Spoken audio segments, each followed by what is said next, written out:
Guys, ఈరోజు నేను makeup pakodi చేస్తున్నాను అన్నమాట. కొంచెం ఉప్పు, కారం, పసుపు, కార్న్ఫ్లోరు, కొంచెం మైదా, 1 స్పూన్ మైదా, 3-5 స్పూన్ల కార్న్ఫ్లోరు, కొంచెం చిల్లీ ఫ్లేక్స్, అంటే ఫుడ్ కలర్ లేకుండా చిల్లీ ఫ్లేక్స్ వేసేసుకోండి. ఇది కొన్ని 10 మినిట్స్ 40 మినిట్స్ నానబెట్టుకోవాలన్నమాట. నానబెట్టుకున్న తర్వాత ఇప్పుడు మనం ఒక ప్యాన్ పెట్టుకొని స్టవ్ పైన దాంట్లో నూనె వేడికిన తర్వాత మిల్ మేకర్స్ కానీ వేసేస్తే ఇలా వేగుతాయి అన్నమాట. చూడండి, ఇలా వేగుతాయి, ఎర్రగా వేయించుకోండి. ఇలా క్రిస్పీగా వస్తాయి, చాలా టేస్ట్గా ఉంటాయి. అసలు మీరు ఒక్కసారి తిన్నారంటే చాలా అసలు మళ్ళీ చేసుకొని తినాలనిపిస్తుంది.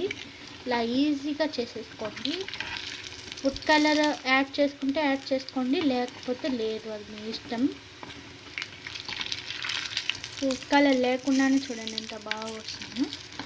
ఇలా ఆయిల్లో ఫ్రై చేసుకున్న తర్వాత ఎర్రగా వేగిన తర్వాత మనం ఒక బౌల్లోకి ఇంటికి ఎవరైనా వచ్చినప్పుడు పిల్లలకి స్నాక్స్గా కానీ ఈవినింగ్ స్నాక్స్గా కానీ సింపుల్గా 5 నిమిషాలు 10 నిమిషాలు కూడా పట్టదు, 5 మినిట్స్లో అయిపోద్ది.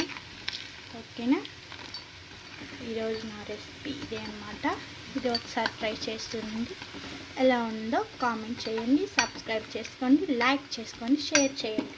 ఓకేనా, బాయ్.